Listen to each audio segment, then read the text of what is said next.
Les damos la bienvenida al podcast número 120 de Crónicas Goomba. Les habla Víctor Dalos. Buenos días, tardes, noches, según nos escuchen. Me encuentran en @vedalos y me acompaña César Rivera. Un saludo para todos y a mí me encuentran en redes como @flaxa. El día de hoy, como llegamos al podcast 120, estamos en esos múltiplos de 5 y son estos podcasts que no tienen un juego como tal o un tema puntual, sino que hablamos un poquito más de lo que estamos haciendo o traemos algún tema un poquito más, ¿cómo le decimos? ¿Como más general? Sí, más como arreglos, avisos parroquiales, temas de la casa, etcétera, etcétera. En este podcast 120, pues como siempre vamos a empezar hablando un poquito de las reseñas de los juegos escritos, pero antes de eso, las reseñas que escribimos en nuestra página, algunas de juegos retro, la mayoría. ¿Qué nos quedamos escuchando, César, antes de entrar? Vamos a escuchar el tema del título de la banda sonora de Little King Story, que en realidad es una versión ajustada de un tema clásico que se llama Pompa y Circunstancia, compuesta por Sir Edward Elgar.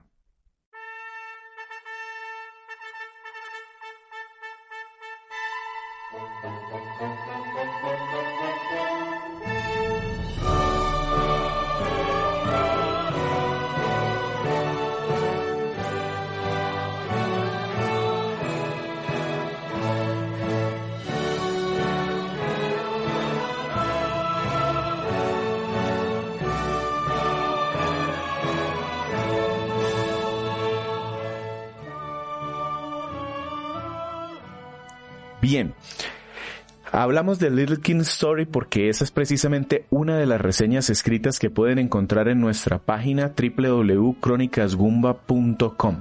Los invitamos a que entren allí, lean. Normalmente hacemos crónicas, reseñas de estos juegos retro acompañadas de estos podcasts que les traemos.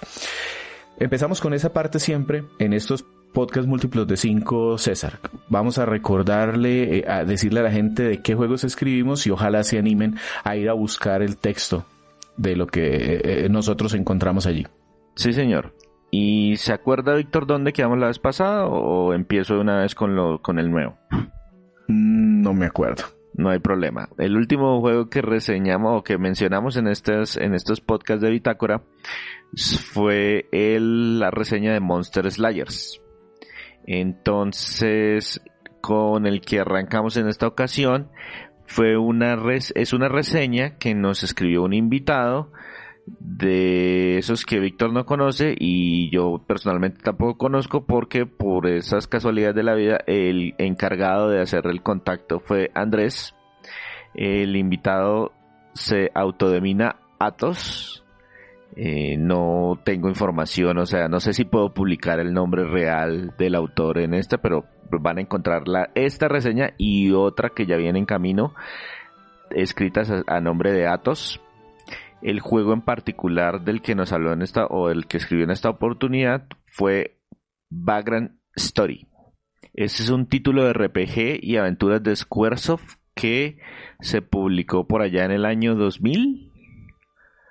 Correcto. Ya. Y es de esos juegos de PlayStation, el primer PlayStation, que muchas personas recuerdan mejor dicho, quienes lo recuerdan lo ponen a un nivel altísimo, lo comparan con los juegos más importantes, pero realmente no es tan conocido. Sí, el tema es que ese es un juego que salió muy tarde en la vida de la consola. Ya todo el mundo, pues la mayoría de gente le estaba poniendo atención a otros títulos que venían anunciados, al PlayStation 2 que ya estaba a puertas de salir, pero se nota bastante que Squaresoft hizo un gran esfuerzo dentro del desarrollo, tomó riesgos, hizo muchas cosas interesantes. Entonces, primero que todo, la historia es bastante compleja, entonces no me voy a desgastar porque como no lo jugué y sé que voy a meter la pata si me pongo a leerla. Sí, yo que sí lo jugué, no la tengo tan clara, porque era una historia de visiones y que estábamos narrando una cosa que pasaba y este tipo no se acuerda. Yo tampoco me arriesgo a meterme en la historia, aunque jugué el juego. Sí, el tema es que lo importante es que hay tramas políticas, hay traiciones, hay viajes de descubrimientos, hay giros dentro del guión y la trama es uno de los puntos fuertes del juego. Entonces, de esos que a esos que les gusta jugar los títulos gracias a la historia que están contando, este es uno de los mejores. Vagrant Story también, pues mecánicamente se siente un poquito diferente. Controlamos un personaje que se llama Ashley desde una perspectiva en tercera persona y pues podemos explorar unas ciudades y unas ruinas y tenemos control total del personaje, pero a medida que entramos en ciertas arenas o como combates, el juego cambia, se vuelve más como un juego de rol y táctico, porque hay que elegir las zonas en donde se pone. De hecho, hay que decir que este equipo, pues esto es Square, pero este equipo fue el que se encargó de juegos como Ogre Battle o Tactics Ogre, que precisamente todo esto que comentaba César de intrigas y cosas por allá políticas y traiciones, viene mucho de esa línea y viene para el Final Fantasy XVI, entonces como ese tipo de tramas que hacía Square en su momento, y lo mismo pasa con el estilo de juego, que le ponen mucho tema estratégico sobre el típico RPG. Sí, entonces tiene un modo de juego también bastante particular, pero que al que le gusta queda enganchado. Y todos los valores de producción son de la más alta categoría. Las gráficas pues son de los últimos de la generación y Square ya tenía muchísima experiencia trabajando con la plataforma. La banda sonora también es muy buena. Hay muchas canciones que vale la pena destacar. Y definitivamente es un título que pues sí pasó, digamos que un poquito ignorado. No tanto aquí en Latinoamérica, porque en Latinoamérica teníamos la ventaja de que nadie tenía la consola realmente original, entonces era solamente cuestión de ir al lugar favorito y pagar lo que valieran los dosis de dudosa procedencia y podían por lo menos probar el juego, pero en las partes donde sí había que, o sea, era una franquicia nueva, sí era la gente de Square Enix, de Squaresoft en ese momento, pero igual no todo el mundo le prestó la misma atención o la atención que se merece. Y además, y es uno de esos juegos que todo el mundo quiere que le hagan un remake o un remaster. Exacto, eso era lo que iba a comentar. Juegos como Final Fantasy VII los encuentras en todas partes, pero desde esa misma época, de la misma consola, y es de los que no tiene, no se encuentra en otros sitios. Correcto, entonces esa es la primera reseña escrita por un invitado que pues pueden ir a visitarla y pues muchísimas gracias a Atos por esta reseña y por las que vienen porque ya tenemos editada una futura publicación de él. Perfecto. ¿Con cuál continuamos ahora?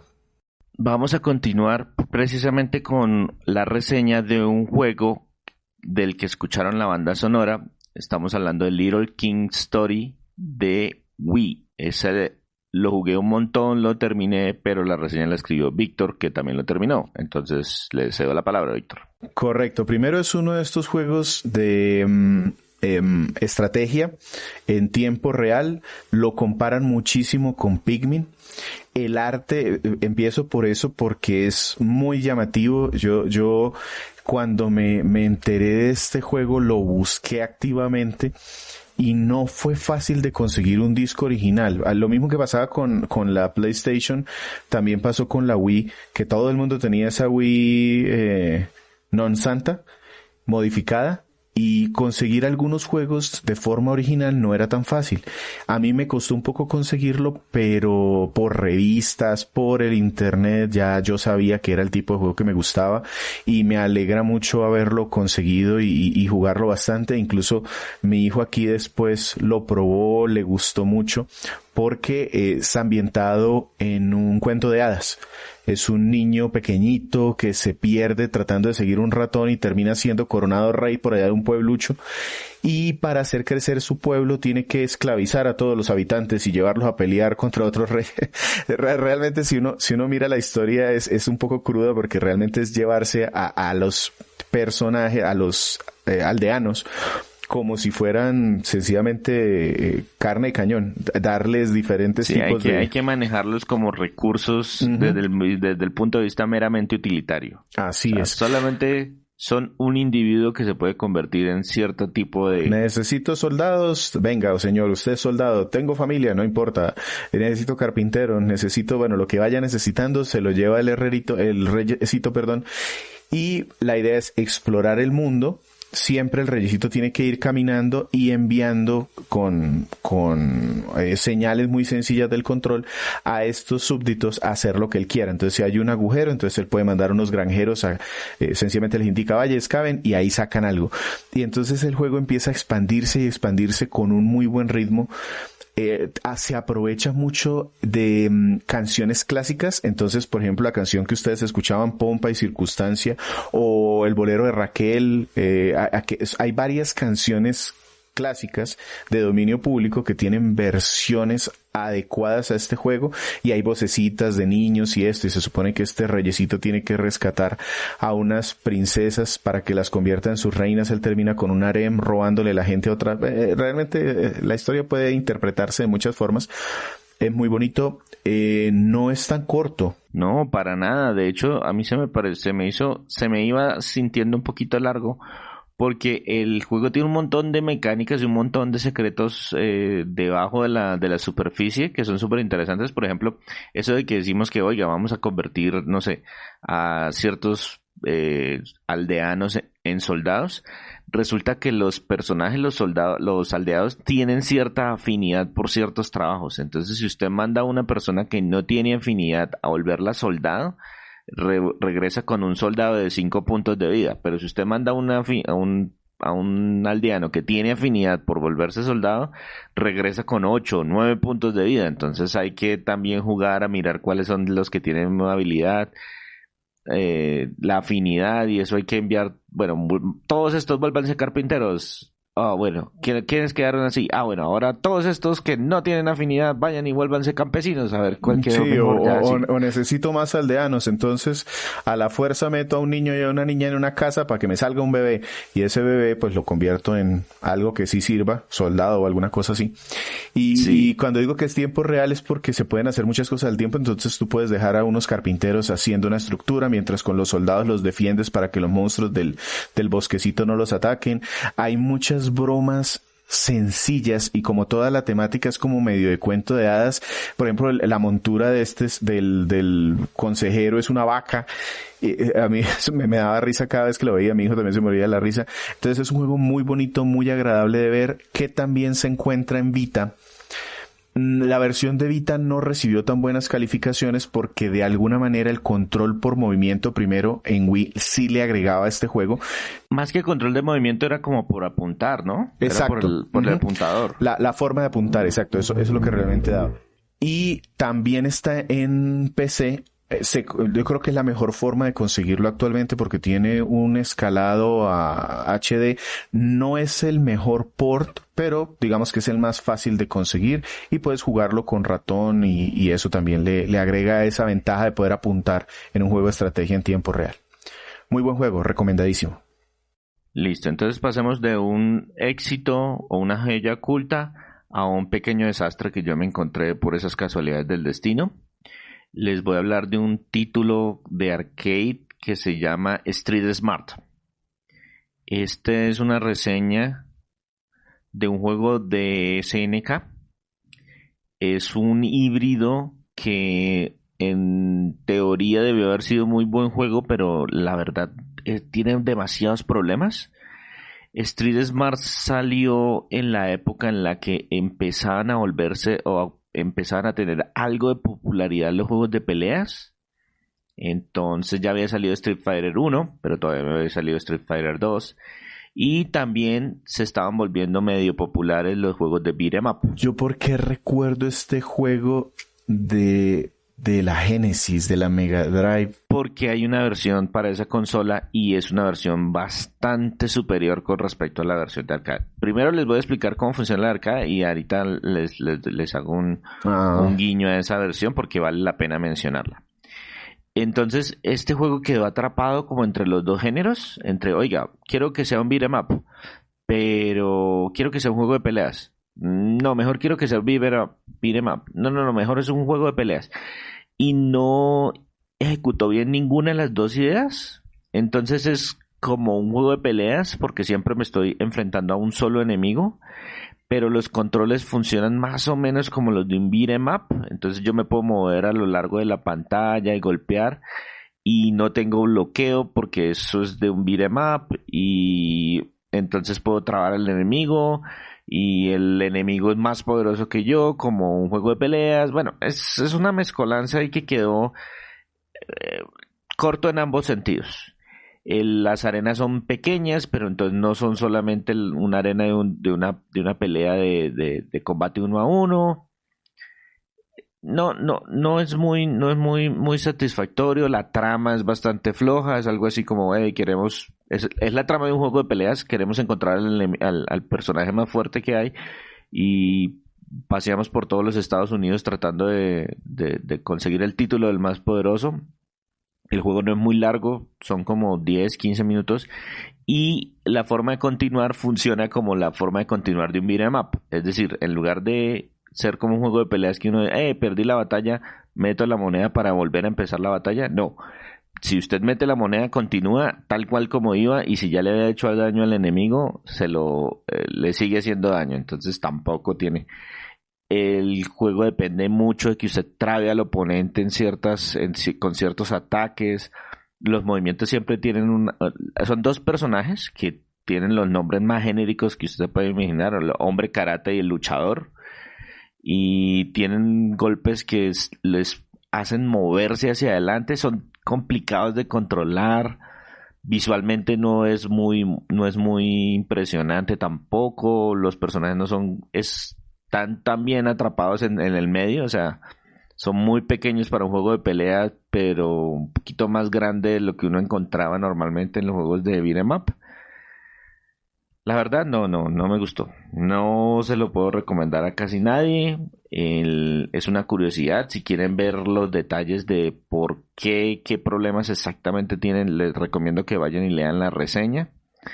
Y con respecto a la versión, existe una versión para Sega Genesis o Mega Drive, dependiendo del lado del charco de donde nos estén escuchando. Y es una versión un poquito mejorada. Salió como 2 años después.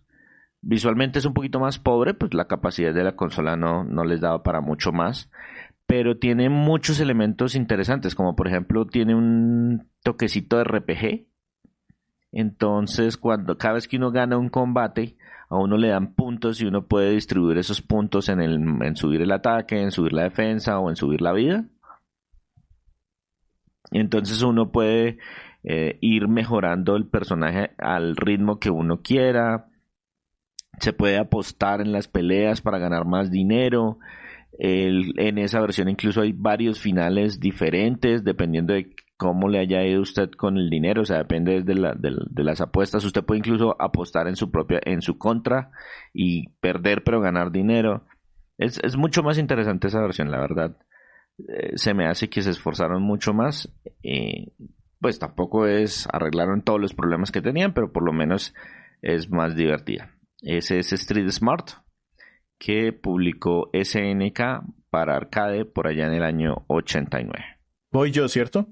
Va Víctor, sí señor. El siguiente juego, la reseña, la crónica la puse yo, es Tatsunoko vs Capcom Ultimate All Stars. Este es un juego de pelea también para la Wii. Estaba recordando algunos de estos juegos de Wii, los puse aquí en grupo. Es un juego de peleas, como les decía, y eso era raro en la Wii. Siempre me han gustado. Yo no tuve, duré un tiempo sin consolas y regresé con Wii, y me hicieron falta los juegos de pelea, de modo que cuando me enteré de este, al igual que me pasó con Little King Story, lo busqué activamente, le di vueltas a ver dónde lo encontraba, y cuando por fin lo conseguí, lo disfruté mucho, lo jugué bastante. ¿Qué particularidad tiene? Que primero es un crossover entre Tatsunoko, que es una compañía de anime, pero anime clásico, viejo. Sí, de animación japonesa. Así, de animación japonesa, pero de esos de los 60, 70, por allá. Y yo de esos realmente solo conocía en su momento, aquí se llamó Comando G. Yo no sé, o bueno, así lo conocí yo. Después me enteré que eran los GeForce, ajá. Después me enteré que eran los Gatchaman, que son unos temas del espacio, que tienen los trajes como de aves, ¿no? Y el halcón, y el ganso, y el pato, y el... y otro que se llamaba Tekkaman, pero ese Tekkaman yo conocí fue la siguiente versión, una que salió como en los 2000, que es un tipo en un traje que solo lo puede tener durante un tiempo determinado, porque si no se muere el usuario de este traje, pero le da superpoderes durante un tiempo y está luchando contra unos extraterrestres.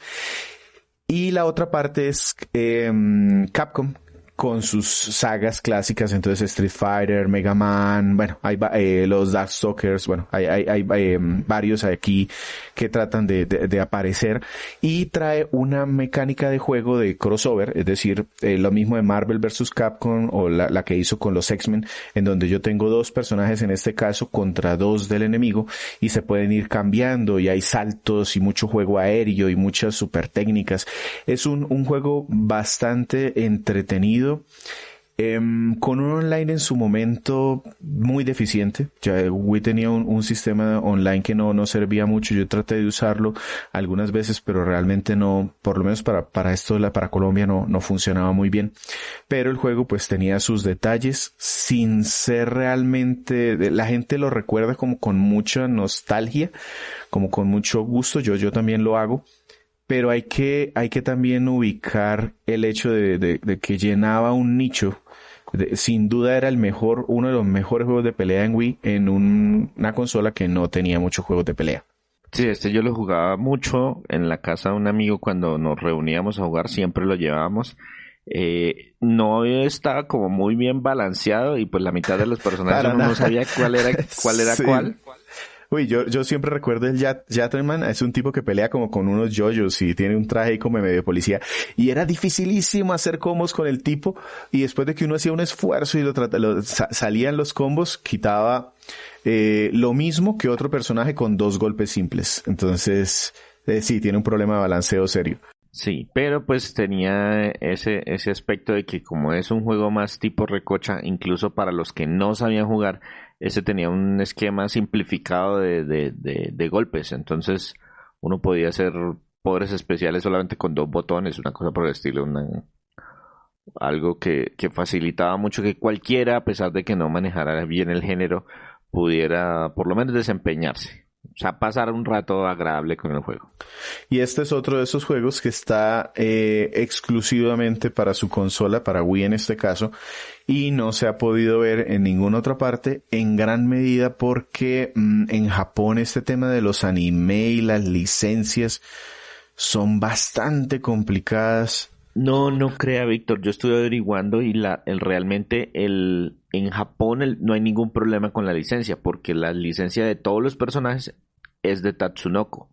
El problema es sacar el juego de Japón, porque Tatsunoko a lo largo de los 20, 30 años en que fue licenciando personajes, se los iba licenciando a las empresas americanas que se iban animando. Entonces, mientras que los derechos de todos esos personajes la tiene una sola empresa en Japón, en América eso es una mezcolanza y hay que hablar como con 6 o 7 empresas diferentes para que, oiga, por favor, déjenos que no sé qué, no sé qué, no sé qué.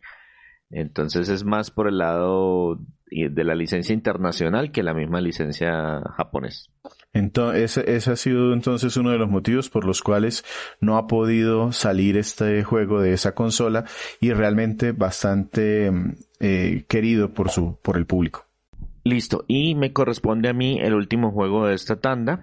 Es un juego de arcade publicado por Technos Japan. Ellos fueron los creadores de franquicias como Kunio-kun y de Double Dragon. Y este juego es un beat'em up, pero es una franquicia nueva que se llama The Combat Tribes. Este juego salió por allá por el año de 1990 y fue el primer título que esa empresa desarrolló para más de 2 jugadores.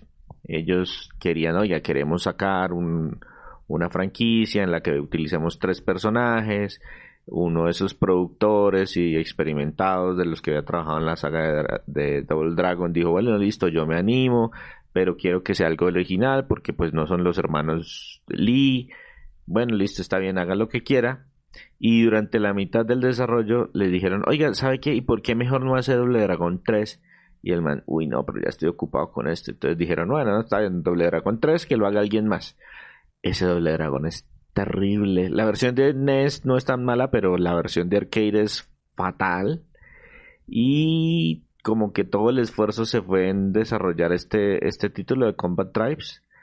La trama es impresionantemente simplona, o sea, ni siquiera hay trama, no hay intro, ni texto, ni diálogo, ni nada. Y eso para los 90 ya era muy raro. Ya había salido Final Fight, que pues no tiene la que mega trama, pero por lo menos tiene historia.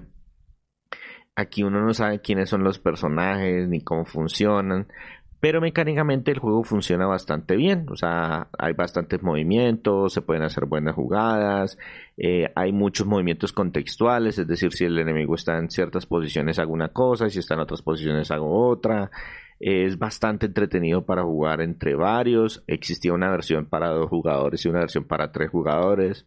Hay un aspecto que me pareció raro y es que la vida de los personajes no son barras de energía, sino valores numéricos. Uno arranca con 150 de vida, entonces cada vez que uno recibe un golpe le dicen exactamente cuánto le quitan a la vida. Y uno podía meter monedas para sumar 150 puntos adicionales de vida. Pero eso se me hace tan raro porque nunca estuve acostumbrado a eso. Y es bastante vistoso visualmente, pero ya no es impresionante. Incluso en ese momento no era de los más impresionantes, porque ya habían salido juegos que tenían mejores gráficas y que eran por lo menos igual de fluidos que en este. La música no es nada mucho más que destacar. Este juego tiene una versión para Super Nintendo, que de pronto alguien la haya jugado, que también lanzaron para la consola virtual de la Wii hace ya más de 10 años. Y ese juego tiene problemas y mejoras. Entonces tiene mejoras en cuanto a que, oiga, pusieron una trama, a pesar de que es una versión censurada de la trama, o cambiando nombres y cosas por el estilo, quitando sangre. Solamente soporta 2 jugadores, visualmente es muy parecido, o sea, entonces agregaron unas cosas, quitaron otras cosas, pero bueno, digamos que unas por otras. Igual es un juego que se puede disfrutar bastante si consiguen 1 o 2 amigos con quien disfrutarlos. Eso sí toca pelearse porque no pueden repetirse personajes. Pero si le dan una oportunidad, son fácilmente 30 minutos bastante entretenidos. Entonces este es uno de esos juegos que es recomendado para los amantes de los beat'em ups. Y si quieren leer pues ya más detalles sobre la reseña, los invitamos a pasar por nuestra página web www.cronicasgumba.com y leer, compartir, comentar lo que quieran sobre esto. Y ya con eso terminamos nuestra sección de reseñas de la página. Perfecto. Como siempre en estos podcasts de Bitácora buscamos traer algo o modificarle alguna cosa o traer alguna información. En esta oportunidad César se tomó la tarea de hacer varias preguntas en Twitter principalmente, ¿cierto? Sí, en Twitter porque hemos descubierto que es nuestra red con mayor, digamos, porcentaje de respuesta. Uh-huh. O sea, tenemos más seguidores en otras redes, pero la gente de Twitter es la que más nos responde, más nos comparte, entonces les dimos a ellos prioridad. Los vamos a dejar escuchando una canción de la banda sonora de Tatsunoko vs Capcom Ultimate All Star, la música que suena cuando estamos seleccionando el personaje.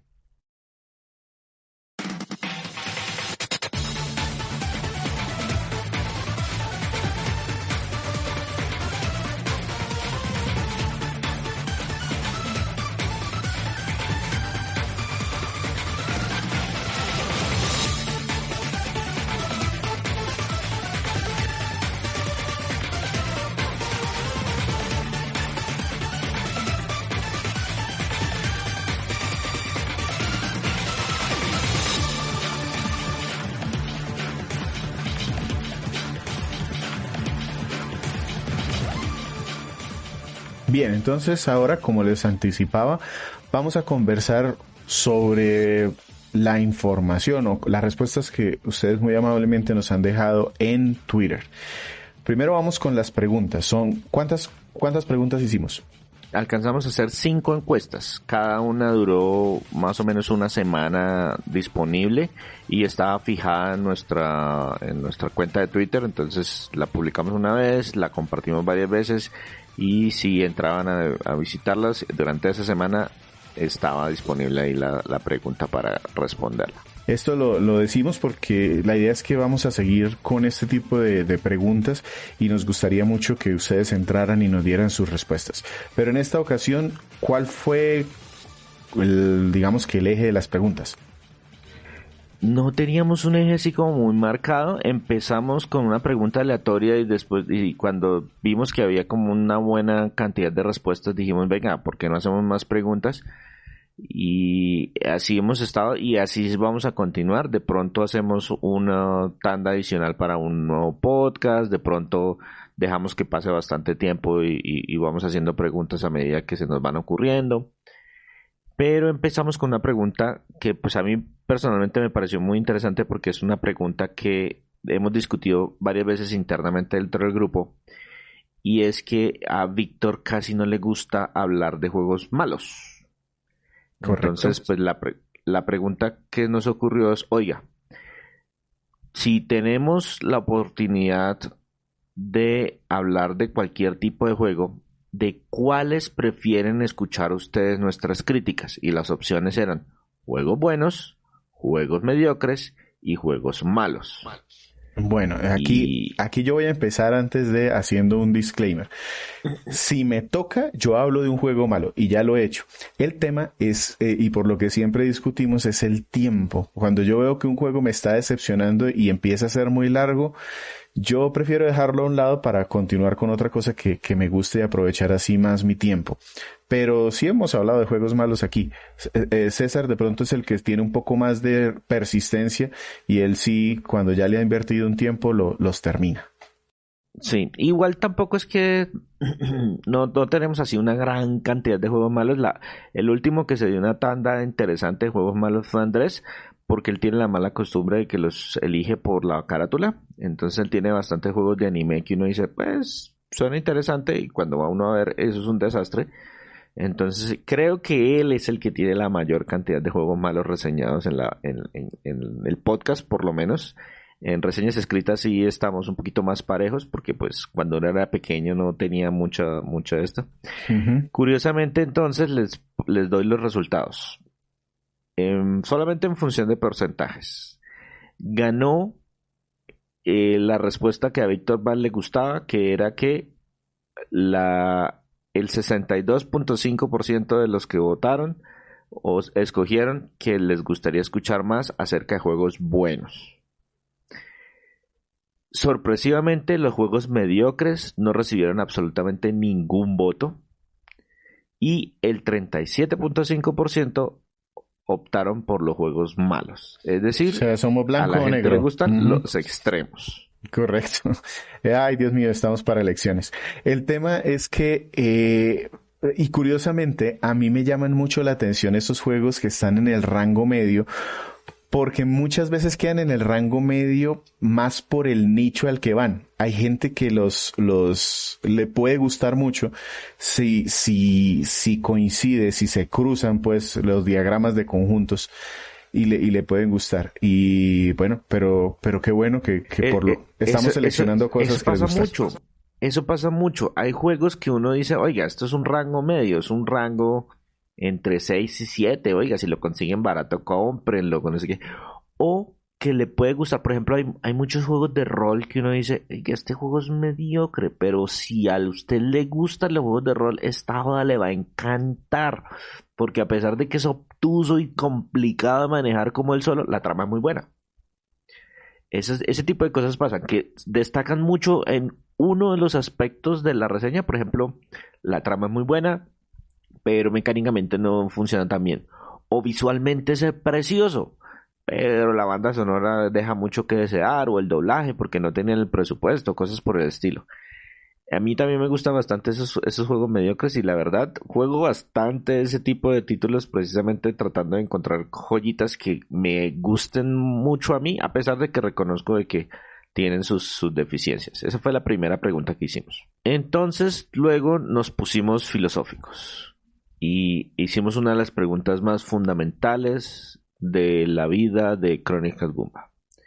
Y es que Víctor siempre saluda buenos días, tardes, noches, según nos escuchan. Entonces la pregunta obvia era, oiga, ¿ustedes a qué hora nos escuchan? ¿En la mañana, en la tarde o en la noche? Y Víctor, la buena noticia es que puede seguir saludando igual, porque hay gente en los tres lados, no nos toca omitir alguna de las tres opciones, pero el resultado es que el 35% de las personas nos escuchan en la mañana, el 12% nos escuchan en la tarde y el 53% nos escucha en la noche. Es decir, a pesar de que descubrimos que nuestro podcast siempre aparece muy, muy, muy temprano, la gente espera hasta la noche, la mayoría de la gente espera hasta la noche para escucharnos. Perfecto, pero eso nos sirve porque para que no haya spoilers vamos a empezar a publicar un poquito más tarde. Sí, yo la verdad, a mí a veces me llega la notificación a medianoche y yo pues, ay, mire, Víctor ya publicó el podcast, ¡hurra! Me despertó. Igual no lo voy a escuchar, sino hasta mañana en la mañana, si tengo tiempo en la mañana. Yo, por ejemplo, personalmente escucho bastante los podcasts a la hora del almuerzo. A mí me queda relativamente fácil. Antes, cuando yo hacía mucho viaje entre la casa y la oficina, eran durante la hora del transporte. A veces era en la mañana o a veces de regreso en la tarde. Pero ahora que ya no tengo que hacer ese trasteo, a mí me dejaron trabajando en la casa, afortunadamente. Entonces los escucho mucho más a mediodía que lo hacía antes. Yo normalmente sí los escucho en la mañana, bien sea antes de iniciar la jornada, cuando hago alguna cosa por aquí, o ya cuando estoy en las primeras actividades del día, que es organizando cosas, normalmente sí lo escucho en las mañanas. Luego nos pusimos entonces un poquito más temáticos. Ya sabíamos más o menos a qué horas, o por lo menos con qué distribución nos escuchaban las personas. Y luego nos surgió una duda, es en dónde nos escuchan las personas. Y esta la hicimos en dos partes. Entonces, primero les preguntamos qué mecanismos usan para acceder a nuestro podcast. Y teníamos solamente dos opciones. Las encuestas en Twitter tienen la restricción de que solamente podemos colocar máximo 4 opciones y los nombres de las opciones no pueden ser extremadamente largos. Entonces las dos opciones eran solamente nos escuchan en la página web o nos escuchan utilizando algún gestor de podcast. Y si tenían algún gestor de podcast, les preguntamos, oiga, déjenos el comentario de saber cuál, porque con ese cuál fue que hicimos la siguiente encuesta. Entonces, primero los resultados. Aproximadamente el 10% de las personas que nos escuchan lo hacen lo hacen directamente a través de la página web. Y el resto, el 90%, nos escucha utilizando algún gestor de podcast. Ahora, voy a mencionar algunas de las respuestas que recibimos. Juan C. Gómez nos dijo, desde hace algunos meses los escucho en Spotify. Antes los oía por iVoox. Miguel Gómez nos dice que nos escucha a través de Apple Podcasts. Diana Balbuena nos dice que nos escucha a veces en iVoox y a veces en Deezer. Y David nos escucha a través de una aplicación que se llama Podcast Addict. No sé, Víctor, ¿usted a través de qué nos escucha? Yo tengo un gestor directamente en mi celular, siempre a través del celular. Yo no suelo escucharlo en la computadora. Este gestor se llama Beyond Pod. Me gusta porque puedo manejar mucho las RSS y soy de vieja data y ya me acostumbré a eso. Pero también suelo utilizar bastante Spotify.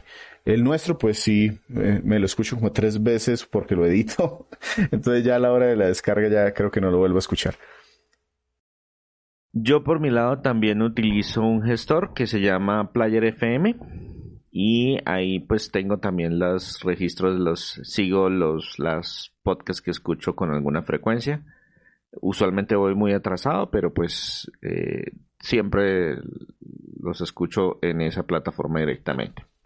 Y precisamente con algunas de las respuestas hicimos la pregunta siguiente, que fue, oiga, ya sabemos que nos escuchan más en gestores que en la página web. Entonces, nuestra siguiente pregunta estaba relacionada precisamente con esos gestores. Con algunas de las opciones que nos dijeron, lo que les digo, no podíamos colocarlas todas porque en Twitter solamente podemos poner hasta máximo 4 opciones.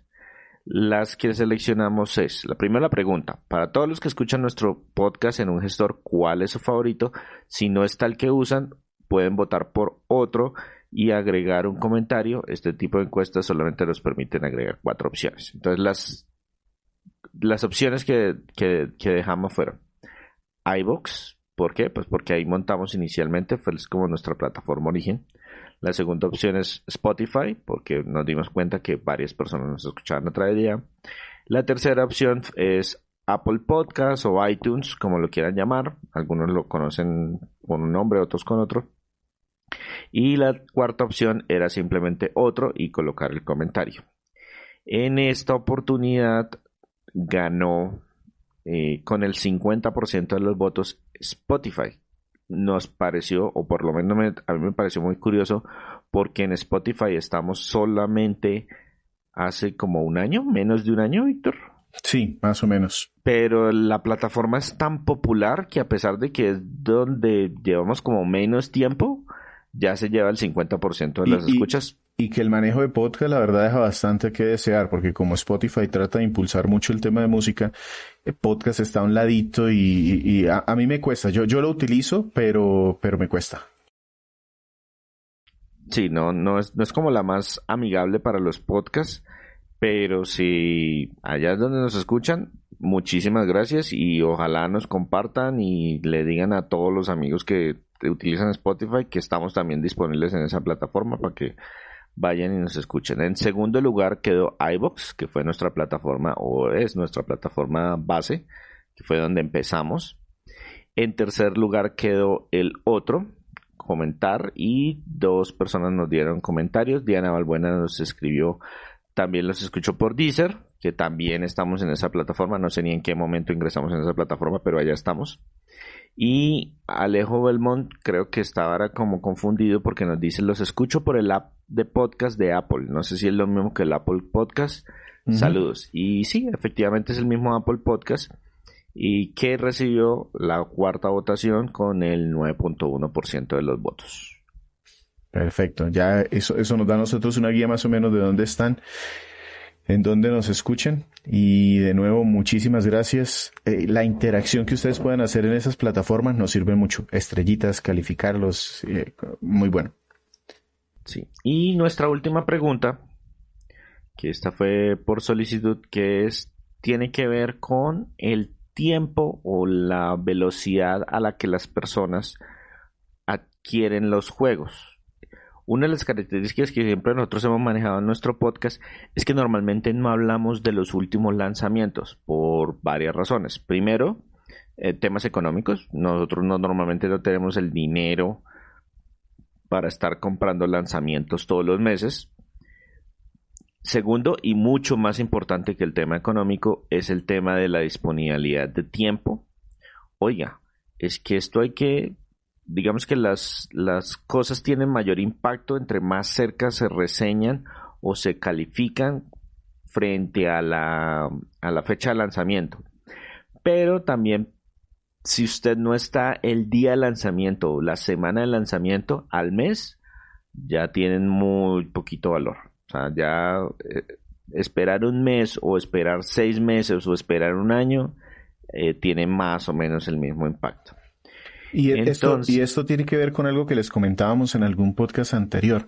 Nosotros empezamos a ver qué tanta recepción tenían a los juegos dependiendo de las fechas de su lanzamiento. Y como dice César, podemos correr y comprar el juego de lanzamiento, pero el tema es que ya tenemos un backlog. Entonces, dejamos que ese backlog se quede ahí para empezar a reseñar solo cosas de lanzamiento, o realmente vemos qué tanto nos leen, qué tanto nos escuchan. Y lo que hemos encontrado, básicamente queríamos cotejarlo con lo que dice la encuesta aquí. Sí, entonces la pregunta que hicimos es, sabiendo que todos manejamos presupuestos y disponibilidades de tiempo diferente, ¿cuándo o qué tan rápido compran ustedes la mayoría de sus juegos? Porque pues evidentemente uno no compra siempre de lanzamiento y tampoco compra siempre con mucha distancia. Y dejamos los 4 rangos que nos permiten las encuestas en Twitter. El primer rango era lanzamiento a 3 meses, es decir, desde el momento en que se lanza el juego a los primeros 3 meses. El segundo rango era no, los compramos a los de 4 a 12 meses después. El tercer rango es no, lo compro 1 o 2 años más tarde. Y el último rango es más de 2 años después. Y quedaron al revés. Es decir, el que más votos obtuvo fue más de 2 años después, con el 41%. Luego el 1 o 2 años más tarde, con el 29%. 4 a 12 meses obtuvo el 18%. Y durante el lanzamiento a los 3 meses hubo el 12%. Y tuvimos un comentario, lo quiero leer de una vez.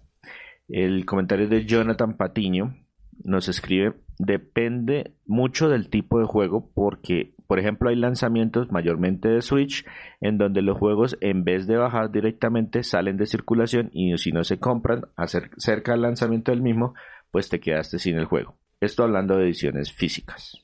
Correcto, esto, los resultados, de hecho, agradeciéndoles nuevamente, confirman mucho de lo que nosotros veíamos también con los números de los escuchas de los podcasts, y es que estos juegos de lanzamiento no tenían un mayor, y digamos no lanzamiento porque no lográbamos entrar, digamos que en esa ventana de una semana cuando sale el juego. Yo hice alguna vez el ejercicio y creo que el podcast más corto en distancia entre fecha de lanzamiento y podcast publicado fueron 14 días cuando reseñamos el juego de Ghostbusters, el remaster que sacaron. Sí, correcto. Y fueron 15 días, o sea, aún así, con todo lo que corrimos, fueron 15 días después del lanzamiento, y eso ya nos deja por fuera del margen como para aprovechar el boom. Correcto. Y encontramos eso, que muchas de las personas que nos escuchan están como muy en el ritmo nuestro, que no tienen afán para comprar un juego de lanzamiento y que de pronto recordar un año después si ese juego era bueno o no a un buen precio, creo que les es más útil. Y eso nos está dando a nosotros también como luces para también darle precisamente ese tiempo a las reseñas y a los juegos que nosotros traemos aquí al podcast. Listo, Víctor, y eso es todo. Esas fueron las 5 preguntas que alcanzamos a hacer, las respuestas que recibimos. Podemos tratar de adivinar o de predecir o de hacer futurología con esta información para ver si hacemos cambios o no hacemos cambios. Por la hora sabemos que buenos días, tardes, noches aplica, y con eso que dormimos tranquilos. Sí, probablemente esta información nos sirva para saber quién va a ser el futuro presidente. Pero de nuevo les agradecemos muchísimo por, primero, síganos en Twitter. Nos gustaría ver